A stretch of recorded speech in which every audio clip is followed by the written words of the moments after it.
dynamic advantage. If you have more time than your opponent, it can often be traded into development.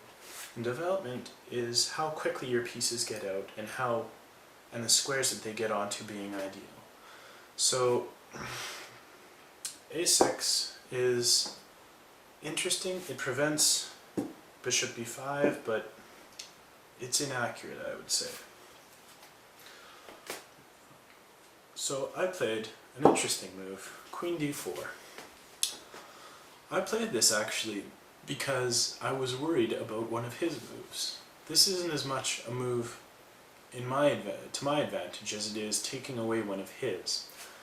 His knight can no longer be active because of the mate on g7. Therefore, his knight is inadvertently pinned to the g7 square. So he tried to alleviate some of this pressure on his king side, because his king is really hemmed in right now, by playing rook e8. At which point, I took the bishop. I took the bishop for a number of reasons. Before I didn't take it because the only square that he could go to was d6, and I could still win it.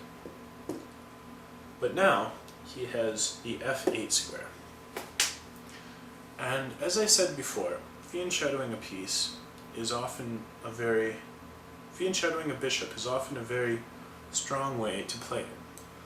And at some point in the game, he could get this in, at which point he has a very, very good bishop, because this long diagonal has a lot of white pieces on it, and it has a lot of mobility. So when he played rook e8, I decided to just take it. Knight takes e7 check. The rook takes e7, and I played a quirky little move, bishop d3, which is the x. And x is a very strong move.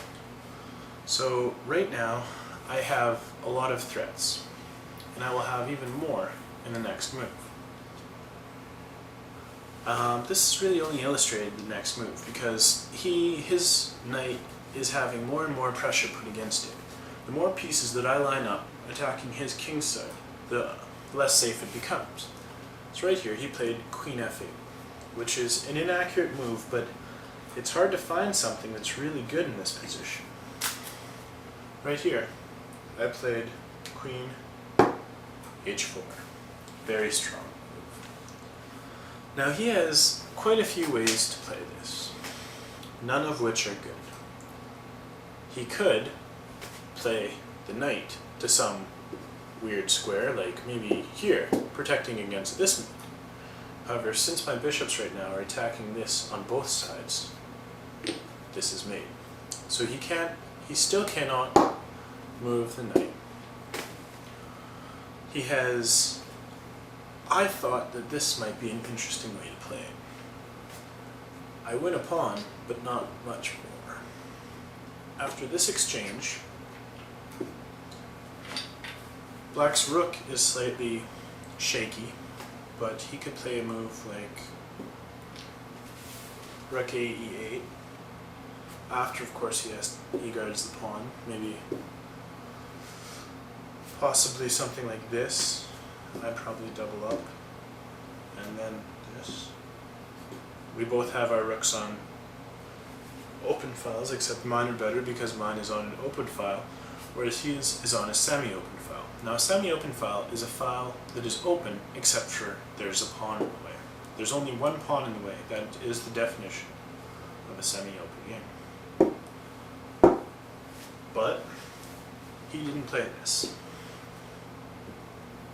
This is here. He played something which was actually very interesting. And I don't really want to say it's a blunder, because it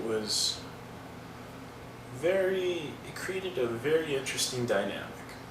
It gives me a winning game, however it makes it very hard for a person to prove it.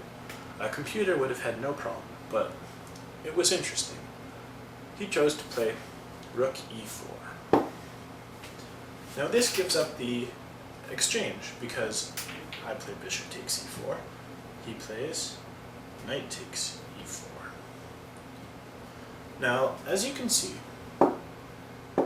I just won a rook for my bishop.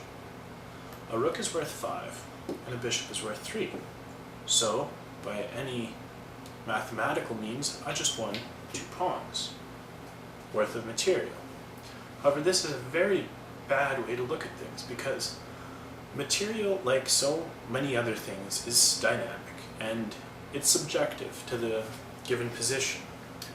So what I was actually worried about from this point on is him playing knight d2, my rook comes back, attacks it, and then plays knight c4.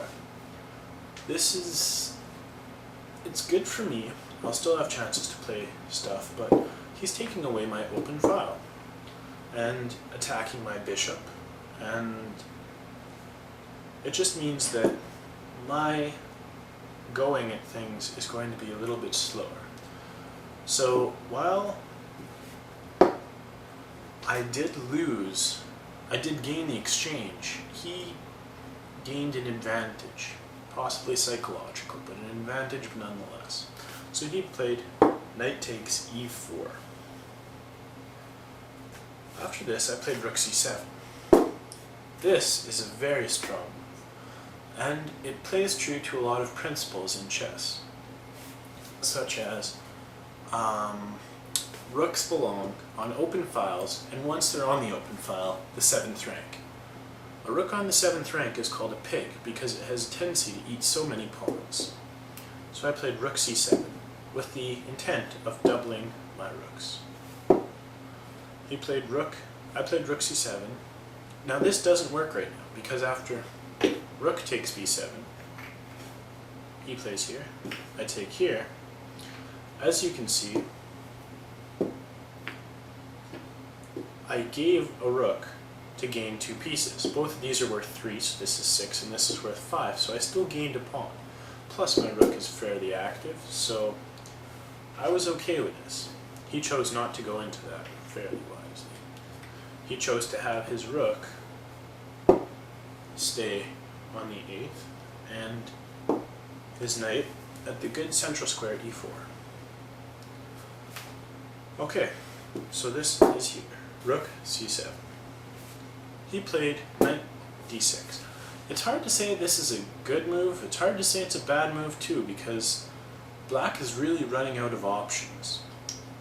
There's not really much he can do. He's behind the exchange, his position is starting to fall apart. White's pieces are extremely active, they're all very well placed. And black is stuck to the defense for the next little while. So I played a very, very thematic move, bishop e5, attacking the defender, removing the defender. Now, I was ready for a lot of things like this, take, but yet again he chose not to go into any of the complications and chose to simply play, after bishop e5, he chose to simply play knight f5, attacking my queen and relieving the pressure. However, this leaves all of his pieces en prise, and I played queen f4. At which time he played bishop c8.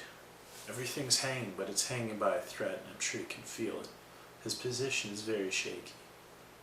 So I tried to exploit it the best I could. His knight is defended very loosely by the bishop. At any point I want, I can play take here, and I can double up first.